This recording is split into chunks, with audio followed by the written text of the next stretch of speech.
Alrighty then guys, hello, 1.3 came out today, August 1st for Minecraft, and I'm gonna do an update video showing you what came out, so let's get right into it here. Right when you're about to create the world, you have three new options. You can either do a large biome, which I'm gonna show you in a second. You can do bonus chests to help you get started if you aren't that great, and you can do cheats slash, do like slash time, give yourself stuff if you want. The only option those aren't available on is hardcore mode, except for the large biomes. So this is what happens when you load up a large biome. As you can see, it is quite different than any of the other biomes, large mountainous regions. And this is really all I've checked out so far on this. Just kind of wanted to get this video up, informing you on what they have put in here. So yeah, and all the music in the background in here is some of the, showing you that on hardcore mode, none of the things work. You could still do like slash give, but this is hardcore mode, so we will have none of that.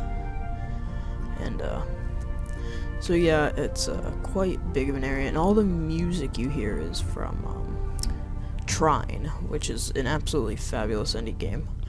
So if you haven't checked that out, go ahead and do that. But anyway, we are here for Minecraft, aren't we? So let's get into some of the commands here, or the options menu, my bad. So you will see some new options. You have snooper settings, which is pretty much just your internal things. Your, if you want to know like what operating system you're running out of, 62-bit, shows your texture pack and what version you have and the resolution of your texture pack. Got some chat settings now, so you can say if you want colors on, if you want to show web links in there, or and what kind of chat you do want to show. So that'll all be helpful for LAN connection, which is also added in this, but I forgot to show that. And so here's some of the commands that we're getting into. This first one, you can do help, and just that shows all the commands. Help will be, just regular help or help 2, which will show the next page, and that will be helpful, I guess. Not many commands you can't do the weather or anything, as I show right there, and all that, so that's a little disappointing, but I'm sure there's more to come in next, releases. And here you can TP players to you, so if I just say TP Defiance, and teleport it me to myself, so, and here we are, TPing to a certain location. So, there you go. That's just showing how teleportation works, just input your intervals that you want to show, and then yeah, you get teleported there. So pretty much that's pretty simple. Not much to speak of there. Besides that, I think I do have a couple more commands. Yes, you can show the seed that you have up even if you typed in like a word. I think it still translates it into numbers somehow. Yeah, you can talk to yourself if you're getting a little lonely. All that really basic stuff right now. And all that. So here we are, we're running a debug, pretty much, so just show you how to do that. You can start and then stop it to just show how well your game's running at that moment. So debug start and debug stop, so over amount of time is how much, it's gonna give you. So here's, this is probably the most helpful one, besides giving yourself items. You can change time of day. I just added, I don't quite know the intervals of it, but yes. So here we go, we have a new kind of interface for creative mode, and just it finally got into like search criteria in areas and groups, and you can also search for what you want. So here, searching for the ender chest, which I'll show you a bit later in the video. Yeah. But as we go along here, I try to build a little house for my ender chest, and something interesting to note that is also in the game is we'll see here in a second, but when you place down wooden blocks, the way you're facing, like pistons, is going to be the way the wooden blocks are facing. So see, if you face up, then that's going to be, it's going to be up and down like a normal one. you can do it in any area. But yeah, and I think I speeded up here in a bit to show you what it looks like if you just don't care and you just build your house any random way. So, but yeah, those are the 3 different directions you can place them in, and pretty simple, pretty easy to understand. I think it's gonna get a little annoying in some manner, but because you really have to be, it's even more tedious now if you want it a certain way. But that shouldn't be a problem since I don't really use full wooden logs for placing items. But yeah, so there we go. Just making a little house there.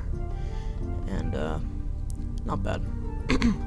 Okay, so what I'm going to show you here is they've added something to the lever. So once you get a lever, you can not that. Go inside. Go inside, please. There's new ways to place levers, so now you can place it on the roof like that, upside down, and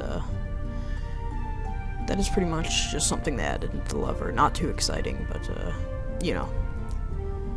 And here we go. They have changed the gravel block in the default texture pack. I don't quite like it. Don't know why they did it. Makes it look less like a road in NPC villages, but you know, you do it, I guess. They thought was right. I don't quite like it, but whatever. Not a big deal. And yeah, that was me messing around with some switches. Yes, yes. Alright, so there's a new way to craft a book now. Instead of wood, you have to craft it out of 3 pieces of paper and leather. And there's something new now that you can do with the book as well. If you take a book and you take an ink sac and a feather, and you can place them in any way you want, as you can see. You can create a book that you can write in, and that can be pretty helpful, I guess. There's a total of 50 pages, as you see, as I'll kind of just go through them all. Don't know what's up with my mouse there, but yeah, alright. And yeah, just type in my name here, and then afterwards you get to sign it, and it's a full kind of book. Now, I don't know if you can put it into bookshelves or anything. I didn't check that out, but, you know. So, there we go, signing it. Enter book title. Yeah. So, that was pretty interesting.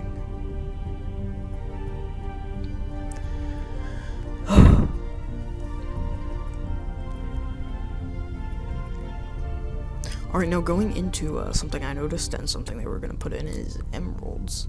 And what they do is you're allowed to now trade with villagers. So 3 emeralds and they'll give you like flint and steel, as you see there. So give myself some flint and steel. Each villager is something different to trade depending on what their profession is. So yeah, obviously that guy's not a farmer, I don't think. But some of them will actually trade you, paper for emeralds instead of emeralds for something else. And I tried to put it in there, and you can't get 21 paper for 1 emerald. But I tried, so. These are also, they're stackable to 64. You can create, oops, I hit that guy there. They're stackable to 64. You can put them into a emerald block, and they're found underground, or you can trade for them. So. That's interesting. I'm looking for maybe a little more in-depth. I'm sure they're going to do something other than just trading with them. Maybe some way to grow their villages, kind of like Millionaire, since that is still more advanced than this current system. But some guys also make you trade like gravel for and an emerald for something, which is a little weird considering you have gravel right in the ground there that you can take from them. But whatever. And yeah, so, and that guy, he is the village smith, I guess, blacksmith. So you can trade him your iron sword and 2 emeralds, and he'll enchant it for you, which is nice. So here we go, finally into what the ender chest is, and this works across dimensions as well, which is why it's called an ender chest. But what it does, pretty much, so say you're in like a big cave, or you're in the ender, and you don't want to die with something on you, and you don't want to like have to walk all the way back with what you have.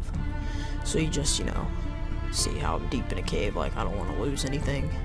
Plop the ender chest down, and and you can put whatever you have in there, and it'll pretty much teleport it back up to the top.